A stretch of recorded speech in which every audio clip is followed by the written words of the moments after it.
Assalamualaikum warahmatullahi wabarakatuh. Nama saya Filatria Putri dari kelas Biologi 1. Di sini saya akan menjelaskan mengenai jurnal yang saya dapat yang berjudul Mekanisme Pertahanan Bakteri Patogen Terhadap Antibiotik. Jurnal ini ditulis oleh Rina Hidayati Pratiwi, di mana jenis jurnalnya yaitu Jurnal ProLife volume 4 nomor 3 tahun 2017. Jadi, dalam mekanisme pertahanan bakteri patogen terhadap antibiotik, di sini saya akan menjelaskan sedikit mengenai apa itu bakteri. Bakteri merupakan mikroba yang termasuk ke dalam keluarga prokariot. Beberapa penyebab infeksi disebabkan oleh sejumlah mikroorganisme seperti bakteri yang bersifat patogen, yang biasa kita kenal sebagai kuman penyakit. Sejumlah bahan antimikroorganisme yang digunakan untuk menghambat kuman penyakit menyebabkan infeksi telah lama dikembangkan pada tingkat organisme baik seluler maupun molekuler. Bahan antimikroorganisme itu biasa kita kenal sebagai antibiotik. Antibiotik adalah zat-zat kimia yang dihasilkan oleh fungi ataupun bakteri yang memiliki khasiat mematikan ataupun menghambat pertumbuhan mikroorganisme patogen. Dalam jurnal ini dibahas mengenai bakteri patogen dan mekanisme sifat patogenisitas bakteri. Jadi, patogenisitas dari suatu infeksi bakteri meliputi proses infeksi dan mekanisme-mekanisme yang menyebabkan timbulnya gejala penyakit. Bakteri dapat dikatakan patogen bila memiliki beberapa sifat. Di antaranya, yang pertama, mempunyai kemampuan mengadakan transmisi. Kedua, melekat pada sel-sel inang dan mengadakan multiplikasi. Yang ketiga, menggunakan nutrien dari sel inang. Dan yang terakhir ataupun keempat, menginvasi dan menimbulkan kerusakan pada sel-sel dan jaringan, serta toksigenitas dan kemampuan membangkitkan sistem imun inang. Secara umum, proses patogenesis bakteri diawali dengan masuknya bakteri ke dalam tubuh inang melalui bermacam-macam cara, seperti melalui saluran pernapasan, saluran pencernaan, rongga mulut, kuku, maupun saluran-saluran yang lain. Setelah itu, terjadi proses adesi kolonisasi. Apa itu adesi kolonisasi? Adesi kolonisasi merupakan suatu proses di mana bakteri menempel pada permukaan sel inang. Perlekatan bakteri ini terjadi pada sel epitel. Pada proses ini, perlekatan bakteri ke sel permukaan sel inang memerlukan protein adesin. Adesi fimbrial bertindak sebagai ligan dan berikatan dengan reseptor yang terdapat pada permukaan sel inang. Sedangkan fili sering dikenal sebagai antikolonisasi karena peranannya sebagai alat penempelan sel lain. Hal ini yang menyebabkan kenapa disebut dengan adesi kolonisasi. Setelah proses adesi kolonisasi, bakteri mengalami proses invasi. Invasi merupakan proses bakteri masuk ke dalam sel inang dan menyebar ke seluruh tubuh. Setelah invasi itu, bakteri mampu bertahan hidup dan berkembang biak dalam sel inang. Dalam mempertahankan hidupnya, bakteri harus dapat bersaing untuk mendapatkan nutrisi, yang setelah itu dapat mengakibatkan rusaknya jaringan dan organ-organ tubuh di mana bakteri yang tersebut menginfeksi. Di dalam jurnal ini juga dijelaskan bagaimana mekanisme kerja antibiotik. Jadi berdasarkan sifatnya, antibiotik terbagi atas dua. Yang pertama, antibiotik yang bersifat bakteriostatik, dan yang kedua, antibiotik yang bersifat bakterisidal.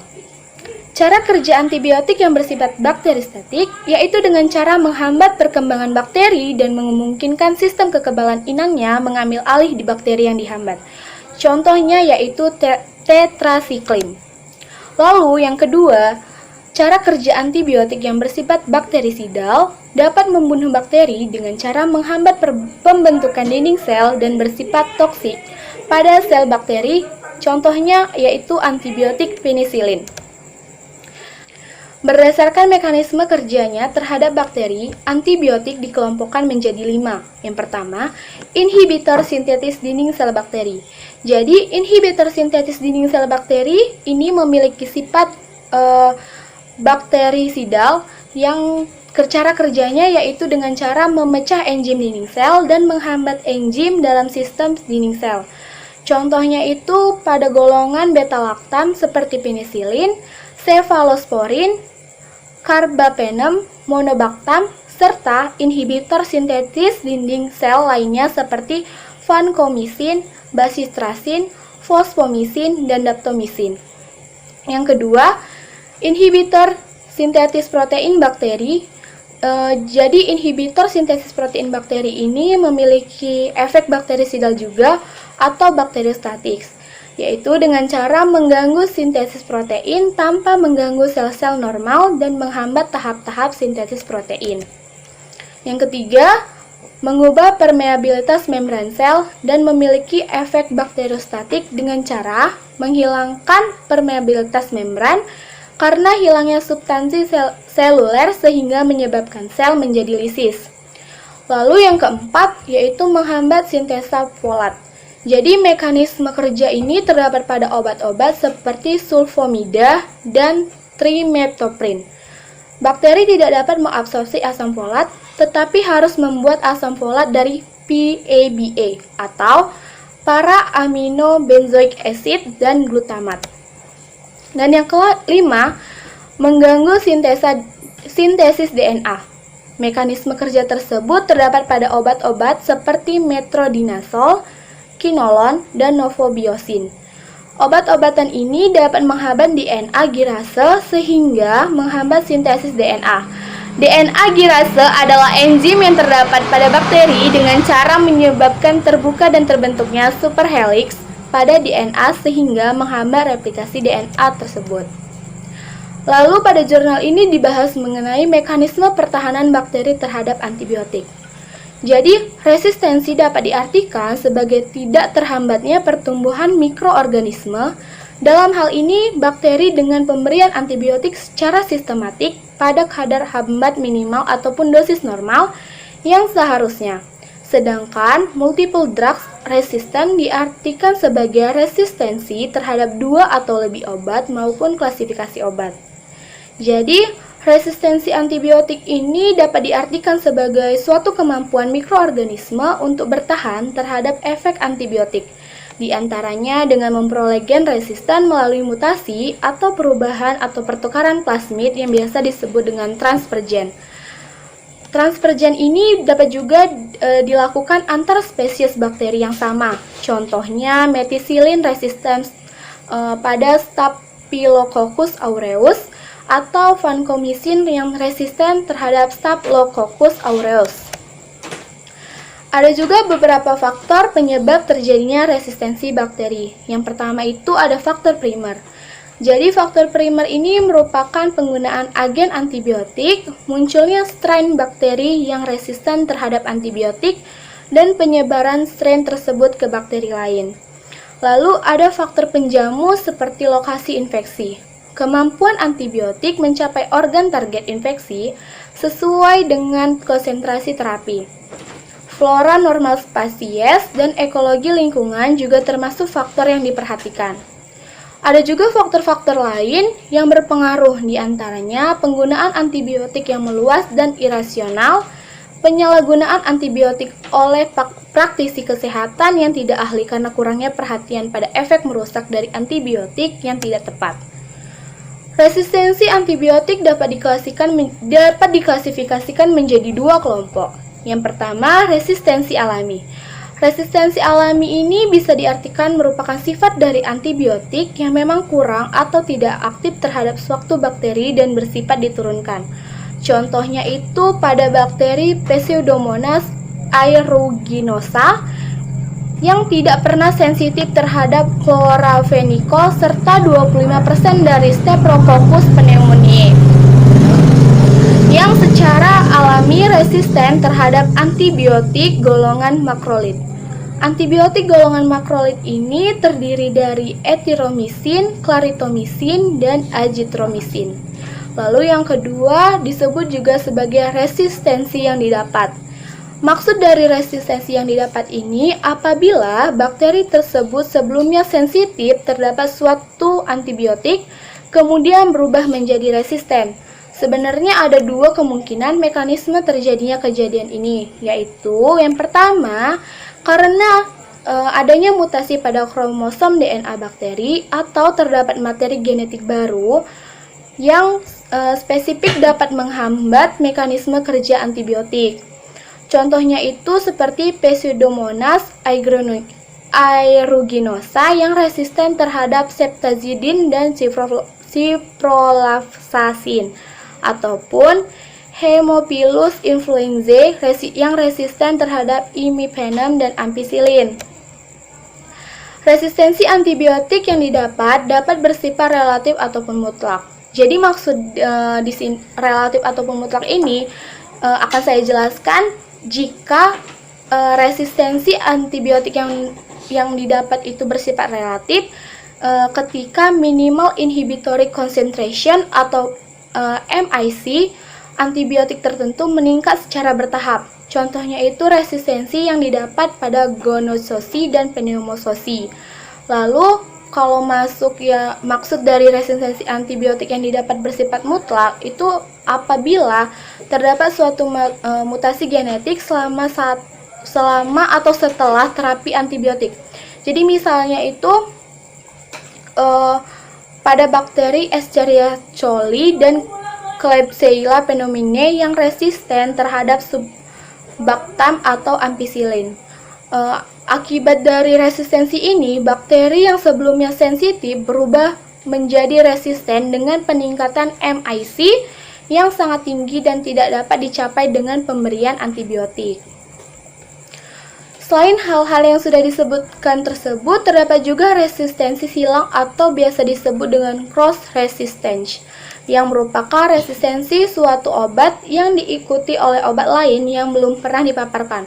Biasanya itu, contohnya di sini saya akan menjelaskan mengenai extended spectrum beta-lactamase yang diproduksi oleh bakteri. Jadi, extended spectrum beta-lactamase ini diproduksi oleh bakteri yang resisten terhadap ceftazidime. Ceftazidime ini termasuk salah satu antibiotik. Jadi, ketika si bakteri tersebut sudah resisten terhadap antibiotik tersebut, dia akan menyebabkan resistensi untuk seluruh cephalosporin generasi ketiga. Di jurnal ini juga dibahas mengenai mekanisme molekuler resistensi terhadap antibiotik. Jadi, resistensi itu dapat terjadi karena adanya gen resisten. Gen resisten pada bakteri ini berfungsi untuk melindungi terhadap inhibitory effect dari antibiotik.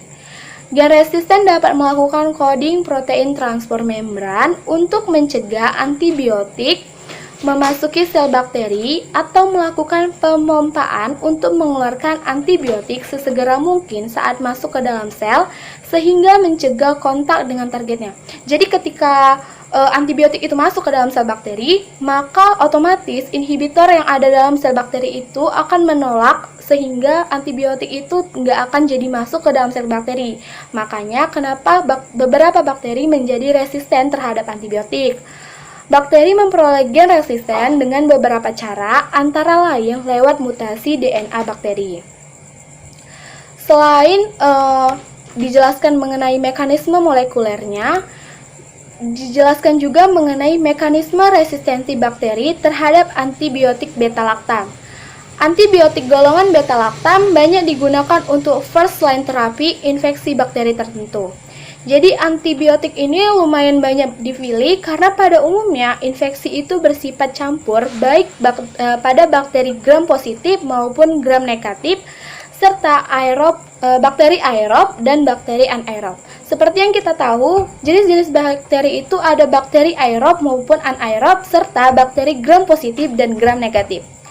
Mekanisme resistensi bergantung pada perubahan dalam target antibiotik yaitu PAP atau Penicillin Binding Protein yang bertanggung jawab pada sintesa dinding sel dan dapat mengikat penisilin serta antibiotik lain. Reaksi peptidoglikan dengan beta-lactam mengakibatkan penghambatan PAP yang irreversibel dan lisisnya sel bakteri. Lalu yang terakhir adalah mekanisme resistensi antibiotik pada bakteri pembentuk biofilm. Bakteri akan terlindungi dari pengaruh surfaktan, antibodi, dan antibiotik dengan membangun yang dinamakan guard cell pada bagian atas biofilm yang dapat menetralkan antibiotik secara enzimatik atau mengeluarkan antibiotik berdasarkan struktur permukaannya. Resistensi antibiotik dalam bakteri biofilm diduga terjadi karena lambat atau tidak sempurnanya penetrasi antibiotik ke biofilm oleh adanya perubahan lingkungan, baik secara kimiawi mikro pada biofilm sehingga dapat melawan aksi antibiotik dan adanya perubahan osmotika biofilm melalui perubahan profesi relatif dari porin sehingga mengurangi permeabilitas. Maksudnya ini mengurangi permeabilitas sel envelope terhadap antibiotik, serta diduga karena subpopulasi mikroorganisme dalam biofilm akan membentuk struktur khas yang memberikan perlindungan pada mikroorganisme tersebut, yaitu bakteri. Resistensi bakteri patogen terhadap suatu antibiotik dapat terjadi berdasarkan salah satu atau lebih mekanisme. Di antaranya, mikroba mensintesis suatu enzim inaktivator atau penghancur antibiotika. Mikroba mengubah permeabilitasnya terhadap obat, ataupun mikroba mengembangkan suatu perubahan jalur metabolik yang langsung dihambat oleh obat. Dan bisa juga ketika mikroba mengembangkan perubahan enzim yang tetap dapat melakukan fungsi metabolismenya, tetapi lebih sedikit dipengaruhi oleh obat daripada enzim pada mikroorganisme yang rentan.